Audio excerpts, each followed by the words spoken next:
விசாரணை என்ற பெயரில் போலீசார் தாக்கப்பட்டதுல அஜித் குமாரின் கொலை வழக்கில் புதிய திருப்பமாக இப்பொழுது பாத்தீங்கன்னா முதல்ல கார் சாவியை வாங்கியது இவர்தான் என்று ஒரு நபரோட புகைப்படம் இப்ப வெளியாகி இருக்கு. அதை பத்தி தான் இந்த வீடியோல நம்ம தெளிவா பார்க்க போறோம். நமது சேனல்ல பாத்தீங்கன்னா தினமும் நடக்கக்கூடிய பல்வேறு விதமான குற்ற சம்பவங்களை குறித்து உடனுக்குடன் செய்திகள் பதிவேற்றம் பண்ணிட்டு வரோம். நீங்களும் இது போன்ற செய்திகளை உடனுக்குடன் தெரிஞ்சுக்க மறக்காம நம்ம சேனலை சப்ஸ்கிரைப் பண்ணுங்க, பெல் ஐக்கானை கிளிக் பண்ணுங்க. அப்பதான் நம்மளுடைய வீடியோ உங்களுக்கு உடனுக்குடன் நோட்டிபிகேஷனா வந்து சேரும். திருப்புவனத்தில் நகை திருடி விட்டதாக அளிக்கப்பட்ட புகாரில் விசாரணைக்கு அழைத்து செல்லப்பட்ட காவலாளி அஜித் குமார் போலீசார் விசாரணையில உயிரிழந்த சம்பவம் தமிழ்நாடு முழுவதும் அதிர்ச்சியை ஏற்படுத்தியிருக்கு. இந்த வழக்குல புதிய திருப்பமாக நிகிதாவிடம் இருந்து முதலில் அஜித் குமார் தான் சாவியை வாங்கியதாக கூறப்பட்டு வந்த நிலையில முதலில் கார் சாவியை வாங்கியதில் செக்யூரிட்டி முருகன் என்று தற்போது தகவல் வெளியாகி இருக்கு. சிவகங்கை மாவட்டம் மடப்புறம் பகுதியில பத்திரகாளியம்மன் கோவிலுக்கு வந்த பக்தரின் நகை திருட்டு போனது தொடர்பாக அந்த கோவிலில் தற்காலிக காவலாளியாக பணியாற்றி வந்த 28 வயதாகும் அஜித்தை விசாரணைக்காக திருப்போணம் காவல் நிலையத்திற்கு அழைத்து சென்றிருக்காங்க. அவரும் தனக்கு எதுவும் தெரியாது என்று காவல்துறையினரிடம் கூறியிருக்காரு. ஆனாலும் அவரிடம் தொடர்ந்து அடித்து விசாரணை மேற்கொண்டதால அஜித் குமார் உயிரும் இழந்திருக்காரு.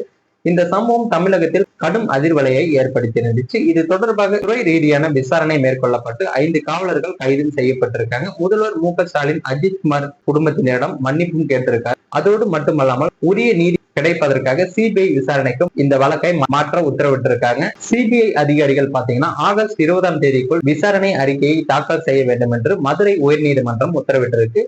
அஜித் குமார் சம்பவத்தை கொலை வழக்காக பதிவு செய்து சிபிஐ சிறப்பு குற்றப்பிரிவு டிஎஸ்பி மோகித் குமார் தலைமையிலான அதிகாரிகள் விசாரித்து வராங்க.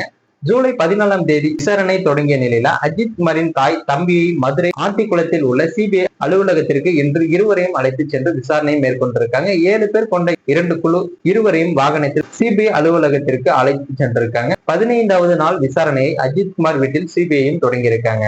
இந்த நிலையில இந்த வழக்கில் புதிய திருப்பமாக நிகிதாவிடம் இருந்து முதலில் அஜித் குமார் தான் சாவியை வாங்கியதாக கூறப்பட்டு வந்த நிலையில முதலில் கார் சாவியை வாங்கியது செக்யூரிட்டி முருகன் என்று தகவல் வெளியாகியிருக்கு. இது குறித்து கோவில் செக்யூரிட்டி முருகன் என்பவர் கூறியதாவது பாத்தீங்கன்னா சம்பவ தினத்தன்று நிகிதா அவருடைய அம்மா சிவகாமியுடன் கோயிலுக்கு கார்ல வந்தாங்க.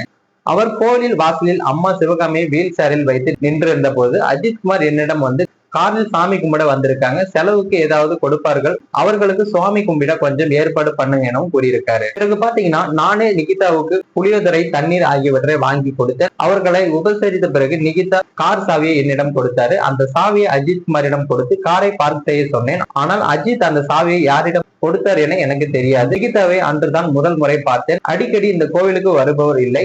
அவர் திரும்பி செல்லும் போது நான் இங்கு இல்லை. நைட் டியூட்டி முடித்து பகல் 1 மணிக்கு சென்று விட்டேன். அஜித் குமார் மிகவும் நல்ல பையன், களவாடும் பழக்கம் அவனுக்கு இல்லை எனவும் அவர் கூறியிருக்காரு. சோ அஜித் குமாரோட மரண வழக்கு பாத்தீங்கன்னா இன்னும் சிபிஐ விசாரணையில நீடித்துக் கொண்டுதான் வருகிறது. மேலும் இந்த கொலை வழக்கில் வேற ஏதாவது செய்திகள் வெளியானா உடனுக்குடன் நமது சேனல்ல நம்ம பதிவேற்றம் பண்ணுவோம். மேலும் இது போன்ற வீடியோக்களை உடனுக்குடன் காண மறக்காம நமது சேனலை சப்ஸ்கிரைப் பண்ணுங்க. வீடியோ பயனுள்ளதாக இருந்தா மற்றவங்களுக்கும் ஷேர் பண்ணுங்க.